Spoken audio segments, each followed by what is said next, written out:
Hey, what's up guys, TechTine here, and I am back again with a brand new video. So before I begin this video, as always, I want to thank you all so much for watching this one.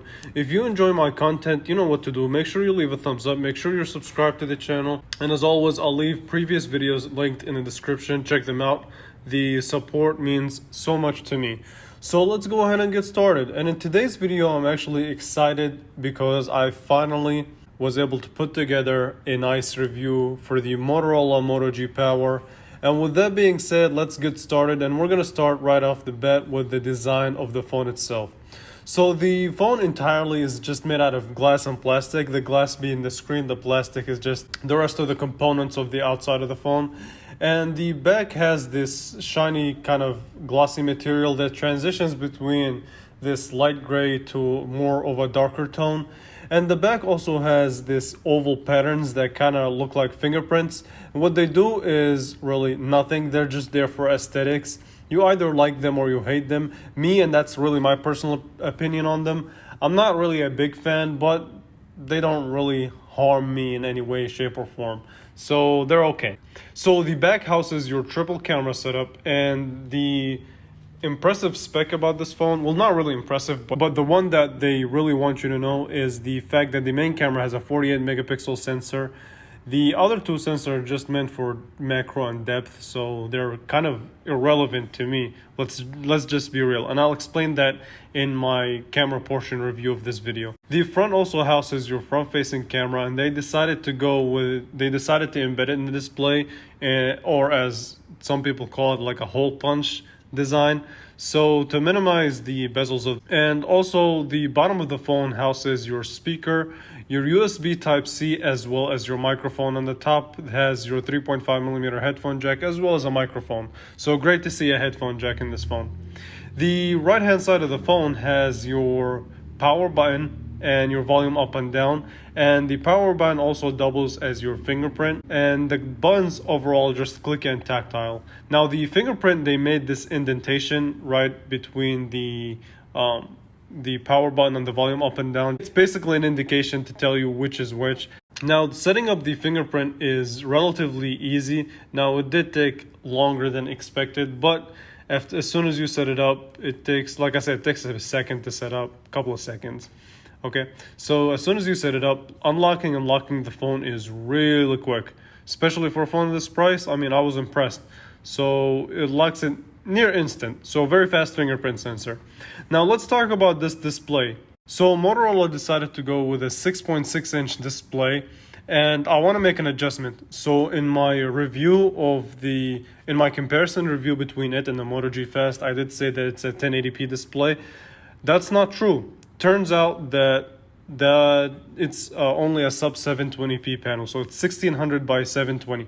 That's the more accurate. So sorry about that. I updated that in the description of the review. So yeah, I apologize for that.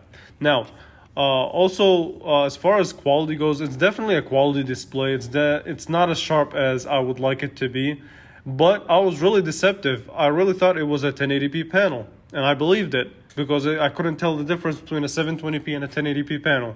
So there goes that for you. That should give you a perspective that the resolution, while it's not 1080p, like in the arm length's eye view, you're more than 100% fine. Now let's talk about specs. So the specs are the following. So this phone has a this phone has an octa-core processor, and 4 cores are clocked at 1.8, and then the other 4 are clocked at 2.02 gigahertz. And the specs for them is as follows. So it uses a Qualcomm Snapdragon chip, and it's the Snapdragon 662 chip. It's an 11 nanometer architecture, and it uses the Adreno 610 for GPU, which is not bad. So I did run a Geekbench test, and here's the results that it gave me. The single core score gave us a 315, while the multi-core is 1272. What that really means is, in order for me to give you a perspective on what these numbers mean, I decided to also do a quick comparison between the single core scores of other phones. So looking at it from this perspective, so the OnePlus 8 and the OnePlus 8 Pro, the OnePlus 8 has an 897, while the OnePlus 8 Pro has an 883. Now it's nearly triple as much. Well, it's not triple, but it's definitely more than double the speed of this phone. So there goes that for you. And if you really want to go all the way down the list, you can compare this phone with the Xiaomi Redmi Note 9. If you're familiar with this phone, then you'll kind of get an idea of how fast this phone is. Now, as far as the multi-core score goes, really, it's not the fastest thing in the world. The OnePlus 8 and the OnePlus 8 Pro are twice as fast, a little more than twice as fast. So really, how do these numbers translate in real world performance? Opening up the phone app is quick. The messaging app is also quick. And daily tasks will be smooth and will not have a problem, especially because this phone also has 4 gigabytes of RAM. So that's a nice chunky amount of RAM for a budget smartphone. Now, as far as gaming goes, so titles that are in the same level as Temple Run will run smooth, no problem. So not a lot of frame drops and the game does not lag whatsoever. And yeah, there's that for you.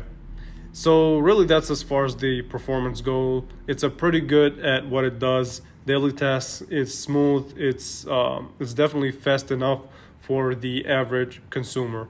Now, let's do a quick speaker test. And the speaker is placed on the bottom. It's not really, there's no any stereo effect or anything of that sort, but it's definitely a decent speaker, and I'll let you guys listen to it so you can make your own judgments.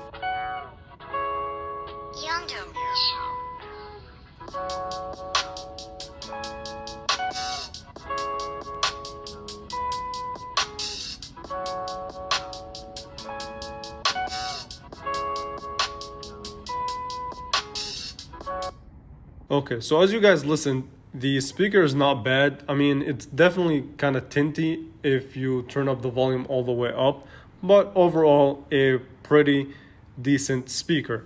Now let's talk about the camera, or cameras, if you will. So the 48 megapixel sensor, I did a whole camera review, which I'll leave in the description below. But the 48 megapixel sensor is really the most important sensor of this triple camera setup. The other two, like I said, they're pretty much gimmicks to me. I mean, I doubt anybody will use them. Now, here's the benefit of having this 48 megapixel sensor. So let's take this first picture here. And this picture of a basketball, this is at normal length. So you just take out your camera, point and shoot. And if you actually want to know what this 48 megapixel sensor brings, it just brings a nice amount of sharpness. So you can see these textures, so you can see the texture on the basketball, and it's really nice. Now, where this camera really lacks is color and dynamic range. So this first picture shows you that the dynamic range on this camera is kind of poor. It's not really that great. See that trees are really dark and the sky is just a little bit overblown, and the picture in general just looks dim. Same deal with this second picture. Now, what I really found interesting about this camera is HDR is vital. So when you're in well-lit conditions, if you turn on HDR, it will make a world of a difference. So let's take this picture, for example. It's a picture of a broken lamp. I thought it looked really cool. So if we zoom in, look at the grass. So the grass is not really, the colors on it are not popping. They're kind of dim, undersaturated. And definitely just the picture just does not pop. Now watch this. I turned on HDR and look at the difference. So boom, the grass pops. The color green are actually green, and I was really impressed in bringing this picture back to life.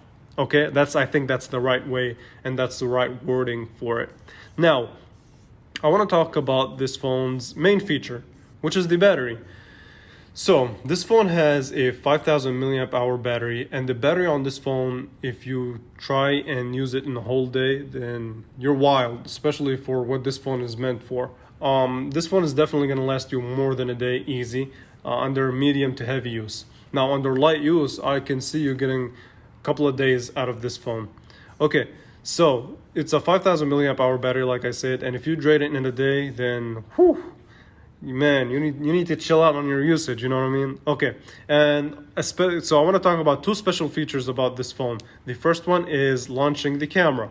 So to launch the camera, Motorola still integrates this intuitive way of just shaking the phone back and forth, and it will instantly launch the camera, which is really nice. One of my favorite features of all time.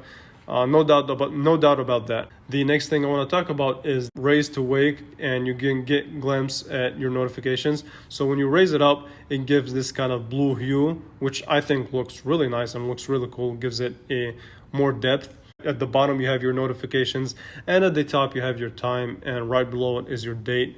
And now I want to end it on a conclusion. So this is definitely a great option for people who are looking to buy a phone with great battery life, a decent camera, a quality display. As far as just the panel itself, while the resolution is not that high, the panel itself is still pretty good. And it's definitely a phone that I enjoyed using. Definitely was a smooth experience, not a lot of crashes. The fingerprint sensor on it is nice and quick, and everything just seemed to be a just smooth experience. And with that being said, I hope you guys enjoyed this video. I really wanted to make it just as much depth as possible and as much of an extensive review as possible. So I hope you liked it. If you enjoy my content, make sure you leave a thumbs up. Make sure you're subscribed to the channel, and I will definitely catch you guys in the next video. Thanks so much for watching.